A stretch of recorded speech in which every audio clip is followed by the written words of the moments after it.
प्रणेता इसलिए हो गए क्योंकि इब्राहिम के जमाने में पारसी धर्म का प्रभाव उस जो इलाका था वो दजला फरात के बीच का जो एक खूबसूरत बात और थोड़ी दुखद भी हो सकती है कि आपको एक अच्छी बात मैं बता दूं कि धर्म दुनिया में चाहे कहीं भी हो, लेकिन जहां भी आप बड़े मजहब देख रहे हैं या धर्म देख रहे हैं, उन सबका जो अभ्युदय जो जन्म हुआ है वो सभी एशिया में हुआ है। एशिया से बाहर कहीं भी धर्म का उदय नहीं हुआ है। यूरोप के पास जो भी धर्म है वो सब आयातित है, इंपोर्टेड है। ठीक है, आपका जैसे आज कपड़ा इंपोर्टेड है, यूरोप से आता है, वैसे जितने धर्म यूरोप में मंगाए हैं वो सब इंपोर्ट किया है उन्होंने, एशिया से मंगा लिया है यूरोप की तरफ। यद्यपि कहीं पे वो कब्जा करके बैठ गए, कहते साहब ये हमारा धर्म है। लेकिन मजेदार बात यह है कि एक भी महान ऋषि या एक भी महान पैगंबर यूरोप में नहीं पैदा हुआ, सभी के सभी एशिया में हुए, सारे के सारे। इवन इब्राहिम भी यहीं पे थे और मूसा भी यहीं पर होते हैं। इब्राहिम का जन्म होता है जिस इलाके में, जिस जगह पर, वहां पे कहते हैं कि बुत परस्ती थी, बहुत मूर्तियों की पूजा होती थी, मूर्तियों को लेकर लड़ाई होती थी। इब्राहिम भी उसी के भक्त थे। एक बार इब्राहिम ने देखा कि एक मूर्ति गिर गई, उन्होंने सोचा कि उठ जाए, तो काफी देर वो मिन्नतें करते रहे, भाई उठ जाओ उठ जाओ। जब शाम तक नहीं उठी, ये क्या, किसकी मैं पूजा कर रहा हूं, ये तो उठ ही नहीं सकती, जो खुद उठ नहीं सकता मुझे कैसे उठाएगा। इब्राहिम के मन में प्रश्न बड़ा उठा। जैसा मैं कह रहा हूं कि चूंकि वहां पर पारसी धर्म का प्रभाव पड़ चुका था, वैदिक धर्म जा चुका था, तो एक दूसरा सिद्धांत आसपास जब आपके होता है तो आपके लिए मुक्ति के दरवाजे खुले होते हैं, क्रांति के दरवाजे खुले होते हैं। तो इब्राहिम को एक क्रांति का एक दरवाजा मिलता है और वो दरवाजा था एकेश्वरवाद का दरवाजा। बहुदेववाद से इब्राहिम एकेश्वरवाद की तरफ आते हैं और कहते हैं कि चलो हम खोजते हैं कि क्या हम सूर्य को अपना देवता माने। फिर इब्राहिम उत्तर करते हैं नहीं, सूर्य को हम देवता नहीं माने क्योंकि सूर्य डूब जाता है। क्या हम चांद को माने? नहीं, वो भी डूब जाता है। सितारों को? नहीं, वो भी समाप्त हो जाता है। किसको हम माने? तो कहते वो जिसकी वजह से सूर्य चमकता है, वो जिसकी वजह से चांद निकलता है, वो जिसकी वजह से दरिया में पानी बह रहा है। तो जो इन सबके पीछे है, जो शक्ति इन सबके पीछे है, जिसकी वजह से ये सारी चीजें चल रही हैं, मैं उसे अपना ईश्वर मानता हूं। इब्राहिम इस तरीके से यहूदी धर्म की बुनियाद रखते हैं और उसी धर्म को मानने वाले कुछ थोड़े से लोग जो इजिप्ट में रह रहे होते हैं, इजिप्ट का जब दौर, मिस्र का दौर होता है, और उस काल में वहीं पे मूसा का जन्म होता है। मूसा माने जो पानी में मिलता है उसे मूसा कहते हैं। लेकिन चूंकि उसी जमाने में एक ज्योतिषी भविष्यवाणी हो जाती है फरो के पास, और फरो से कह दिया जाता है कि जो बच्चा अभी जन्म लेगा, जैसे कंस और कृष्ण की कहानी है, लगभग वैसी मूसा की कहानी है। तो फिर उन्होंने ऐलान कर दिया कि जहां पे जो भी मिलता है, इसकी बच्चा मिलता है, उसका कत्ल कर दो, मार दो। इस तरीके से बचाने के लिए मूसा को उसकी मां टोकरी में बहा देती है, वह पहुंच जाता है फरो के महल में और फरो के महल में पलता है। लेकिन जब वो जवान होता है, उसे पता लगता है कि मैं गुलामों के बीच से हूं, मैं इब्राहिम की जाति से हूं, तो वो एक विद्रोह करता है। और इस विद्रोह को दबाने की कोशिश जब होती है तो उसे निकाल करके जो राजा है रामसेस, वो उसे बाहर फेंकता है, उसे इजराइल में ले जाकर के रख देता है। और वही इजराइल आज यहूदियों का मुख्य गढ़ है और उसी जगह पर यहूदी धर्म का जन्म होता है। और यहूदी धर्म बहुत ही सिंपल और बड़ा ही सामान्य सा धर्म है, लेकिन इस धर्म में एक बहुत बड़ी ताकत छुपी हुई थी, बहुत बड़ी ताकत जो वैदिक धर्म में नहीं थी, जो पारसियों के पास नहीं थी। जानते हैं वो क्या थी ताकत? वो ताकत थी सियासत की। ये पहला धर्म था पूरी दुनिया में जो सियासत से प्रेरित होकर के धर्म में बदलता है। माने एक धर्म जिसका संबंध सियासत से सीधा है, क्योंकि मूसा की लड़ाई सियासी लोगों से सीधी सीधी थी। उनका पहला उद्देश्य था इजिप्ट को तबाह करना। उनका पहला उद्देश्य था इजिप्ट में जो फराउन है, जिसे फिरौन कहा जाता है, उसे तबाह करना और उसे उसकी औकात बताना कि तुम खुदा नहीं हो। इस तरीके से जो झगड़ा होता है, वो झगड़ा क्या था? सॉरी, ये आत्मचिंतन कम लेकिन व्यवस्था का चिंतन ज्यादा है। ध्यान से समझना, जो मैं कह रहा हूं क्रमबद्ध तरीके से कह रहा हूं। पारसी धर्म तक तो आप अपनी चिंता में डूबे थे, लेकिन यहूदी धर्म जो है वो पहली बार अपनी चिंता हटा देता है। कहता नहीं, मुझे अपने लोगों की चिंता करनी है, मुझे एक सोसाइटी की चिंता करनी है, मुझे एक समूह की चिंता करनी है। और इसे हमेशा याद रखना कि धर्म व्यक्तिगत होता है, ये कभी सामूहिक नहीं हो सकता। इस भीड़ में कितने लोग हैं, मुसलमान भी हैं, हिंदू भी हैं, सभी हैं ना। एक मुझे एक कहानी याद आती है, एक हदीस याद आती है, मुझे याद नहीं है, लेकिन शायद हजरत अली की बात है कि वो एक बार नमाज में बैठे थे और अचानक उन्होंने बिल्कुल अपना सिर एकदम झड़क लिया। तो साथ वाले जो साथी थे उनके, उन्होंने पूछा कि क्या हुआ हुजूर, आप बार बार सिर क्यों झड़क ले रहे हैं? उन्होंने कहा कि नहीं, बताने लायक बात नहीं है। फिर भी उन्होंने कहा, जब कई बार पूछा उन्होंने, तो उन्होंने कहा कि तुम्हें पता है इस समूह में, और वहां हजारों 50,000 लोग नमाज पढ़ने बैठे हुए थे, तो कहा कि तुमको पता है इस समूह में ये जो तुम्हें लोग दिखाई दे रहे हैं, जब मैं आंखें बंद कर रहा हूं तो मुझे क्या दिख रहा है? तुमने कहा क्या दिख रहा है? बोला कि इनमें बहुत थोड़े से लोग हैं जो आदमी हैं, बाकी सारे कुत्ते हैं। तो वो बिल्कुल शॉक हो गया। उसने का मतलब? बोला कि इनमें से जो अधिकतर झुके हुए हैं वो तो लालसा में, लालच में झुके हुए हैं कि उन्हें कुछ मिल जाए, खुदा के लिए तो 2-4 झुके हुए हैं। मैं ये बात इसलिए बता रहा हूं कि इतने बड़े समूह में हम सब बैठे, मैं भी बैठा हूं, तुम भी बैठे, और हम सब रोज बड़े बड़े समूह में बैठेंगे। हम सिर्फ अपने भीतर तय कर सकते हैं, मैं जानूंगा और मेरा खुदा जानेगा कि हकीकत क्या है।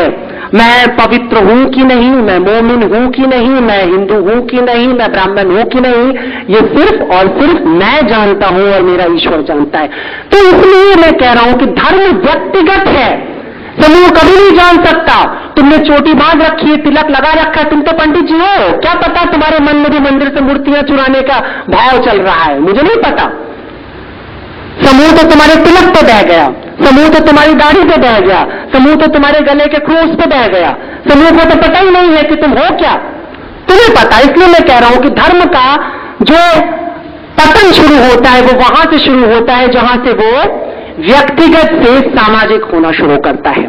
इसलिए बहुत बड़ी बात आपको पता है, आप जब कभी देखोगे कुरान कभी खोलो तो आपको, मैं थोड़ा सा इस वक्त, यदि भी मैं एबीवीपी के मंच पर हूं, लेकिन फिर भी मैं बातें कर रहा हूं कुरान से संबंधित भी, क्योंकि बहुत नहीं अलाउ नहीं होगा तो मैं बोलूंगा, क्योंकि जो चीज अभी मेरे पास माइक है बोलने का, जब तक आप छीन न लो। इसलिए मैं कर रहा हूं कि बहुत सारी इंफॉर्मेशन तुम्हें दुनिया के सभी मजहबों के बारे में जानना बहुत जरूरी है, वरना तुम अपने मजहब को भी नहीं समझ सकते हो कभी भी कि तुम हो कहां। और धर्म वस्तुतः तुम्हें तुम्हारे मूल से जोड़ने का काम करता है, तुम्हारी रूट से जोड़ने का काम करता है। ठीक है, तो पहली बार यहूदी जो धर्म है तथा कथित, इसके अंदर पहली बार धर्म को राजनीति के साथ जोड़ा जाता है, व्यवस्था पे बात की जाती है, समूह की बात की जाती है और उतारा जाता है 10 कमांडमेंट, 10 आदेश उतारे जाते हैं। अब मामला थोड़ा सा बदल गया। वैदिक ऋषि जो कहता है कि तुम्हें अपनी खोज करनी पड़ेगी, आत्मचिंतन, आत्मशोध, जब तुम अपने भीतर अपना अनुसंधान करोगे तब तुम्हें सत्य का पता लगेगा, तुम्हारा बोध, तुम्हारा ज्ञान तुम्हें सत्य तक पहुंचाएगा। अब मामला उलट गया, अब क्या हो गई बात, अब हो गया 10 कमांडमेंट। तुम्हारे पास 10 आदेश हैं, शुद्ध आदेश हैं, पवित्र आदेश हैं, तुम्हें इन्हें फॉलो करना पड़ेगा। और यदि तुम इन्हें फॉलो करते हो तो तुम धार्मिक हो, और यदि तुम इन्हें फॉलो नहीं करते हो तो तुम धार्मिक नहीं हो। पहली बार धर्म के भीतर एक विशेष चिंतन पैदा होता है, तुम्हें कुछ विशेष रीतियों का पालन करना पड़ेगा स्वयं को धार्मिक सिद्ध करने के लिए। बहुत बड़ी खोज थी दुनिया के लिए, बहुत बड़ा, ये इतनी बड़ी क्रांति थी कि यहूदी धर्म ने पूरे के पूरे मिस्री सभ्यता को उलट के रख दिया। और याद रखना, ये इतनी बड़ी क्रांति थी कि इसने पूरी दुनिया को प्रभावित किया, कोई अछूता नहीं रहा। वैदिक धर्म का गढ़ भारत भी यहूदी धर्म से अछूता नहीं रह गया, उसका प्रभाव इतना बड़ा था, क्योंकि वे सब जिन्हें व्यवस्था चाहिए थी, जिन्हें सत्ता चाहिए थी, उनके लिए बहुत ही सुंदर बात थी। मूसा का ऐसा कोई उद्देश्य नहीं था कि राजनीतिक धर्म बन जाए, उनका उद्देश्य था कि जो व्यभिचार फैला है, जो दुराचार फैला है उनके आसपास, उसके समुदाय में, वो समाप्त हो जाए। लेकिन ऐसा कब होता है? पैगंबरों की बात किसने सुनी है? बुद्धों की बात किसने सुनी है? ऋषियों की बात किसने सुनी है? कोई नहीं सुनता है। हम धर्म से बचना चाहते हैं, हम में से हर व्यक्ति धर्म से बचना चाहता है। वो भी जो धर्म की बातें कर रहा है वो भी धर्म से बचना चाहता है, क्योंकि धर्म हमें डराता है। दाऊद देहलवी ने एक बड़ा खूबसूरत सा शेर कहा था कि रहता है इबादत में हमें मौत का खटका, रहता है इबादत में हमें मौत का खटका, करते हैं खुदा याद कि कर लेना खुदा याद। समझ गए? हमें ईश्वर भी सिर्फ इसलिए चाहिए क्योंकि हमको मौत का डर सताता है। हमारे हाथ जब पत्थर के नीचे फंसते हैं तो हम पुकारते हैं भगवान हमें बचा लो। अन्यथा भगवान की खोज में देखा है, जब दिन अच्छे चल रहे होते हैं तो हर काम बाजू से होता है, तब हर व्यक्ति ये कहता फिरता है कि मैंने जो किया अपनी मेहनत से किया है, सब मेरी कर्मठता है। लेकिन जब दिन बिगड़ जाते हैं तो 2 पौड़ी के बंगाली बाबा के पास भी पहुंच जाता है, गुरुजी को ताबीज हो तो बांध दीजिए इधर, ठीक है, तब कर्मठता समाप्त हो जाती है। धर्म बड़ा सस्ता है, बहुत बेकार सा है, कोई इसकी वैल्यू नहीं है कहीं भी। वो एक मुल्ला नसरुद्दीन एक बहुत बड़ा सूफी संत हुआ, एक बार वो अपना मस्जिद के सामने से गुजर रहा था तो मौलाना ने बुलाया कि अरे कभी तो घुस जाओ, तुम्हारा गधा भी कई बार आ जाता है। मौलाना ने कहा गधा है इसलिए चला जाता है, ठीक है। तो कई बार हम उसे ये तंग हम पर आप पर है कि हम जब तक गधे न बन जाएं, जब तक धो न दिए जाएं, जब तक हमारे ऊपर लाद न दिया जाए, तब तक हम परमात्मा के आगे नहीं पहुंचते। ये सारा जिस्म झुककर बोझ से दोहरा हुआ होगा, मैं सिजदे में नहीं था आपको धोखा हुआ होगा। दुष्यंत कुमार कहता है इस बात को, हम पर जब तक लालसाओं की परेशानियों के बोझ न पड़े हमारी पीठ झुकती नहीं है। हम प्रायः ईश्वर के सामने सिजदे में नहीं होते हैं, हम अपनी तमन्नाओं के बोझ तले दबे हुए होते हैं हमेशा। कभी अपना आकलन करना इसे कोई पंडित नहीं बताएगा, कोई मौलाना नहीं बताएगा, कोई नहीं बताएगा, तुम्हारा अपना काम है खोजना। तो धर्म का जो एक तीसरा अध्याय खुलता है यहूदी धर्म, वो एक ऐसा धर्म होता है जो पहली बार धर्म को अवस्था से हटा करके व्यवस्था की तरफ ले जाता है, और इसका एक दूरगामी परिणाम भारत पे पड़ता है। भारत के अंदर एक नए प्रकार के धर्म का उदय होता है, बुद्ध धर्म का। और पूरी दुनिया में अगर धर्म का सुपरस्टार खोजेंगे आप, धर्म का अमिताभ बच्चन खोजेंगे, तो वो होगा गौतम बुद्ध। पूरे संसार के अंदर कोई भी व्यक्ति इतना प्रभावशाली नहीं हुआ है धार्मिक स्तर पर और दार्शनिक स्तर पर जितना प्रभावशाली बुद्ध हुआ है।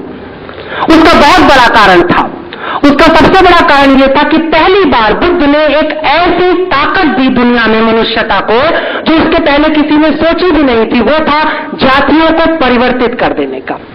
तुम कहां पैदा हुए, तुम हिंदू हुए कि तुम जैनी हुए कि तुम यहूदी हुए कि तुम पारसी हुए कि तुम ब्राह्मण हुए कि तुम शूद्र हुए कि तुम वैश्य हुए कि तुम क्षत्रिय हुए, तुम संगम शरणम गच्छामि धम्मम शरणम गच्छामि, तो तुम बुद्धिस्ट हो चुके हो, तुम बौद्ध हो। कन्वर्जन, पहली बार मजहब दिया जाने लगा।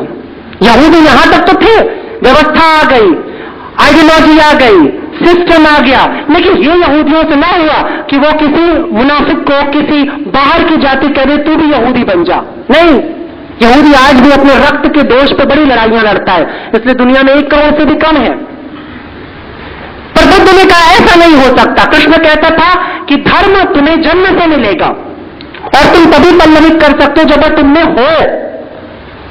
महावीर कहता था कि तुम्हारी नियति, तुम्हारे भाग्य में यदि लिखा है कि तुम कैवल्य को प्राप्त कर सको, तुम सत्य को प्राप्त कर सको, तो ही प्राप्त करोगे, अन्यथा नहीं प्राप्त कर सकते। बुद्ध ने कहा नहीं, मैं नहीं मानता।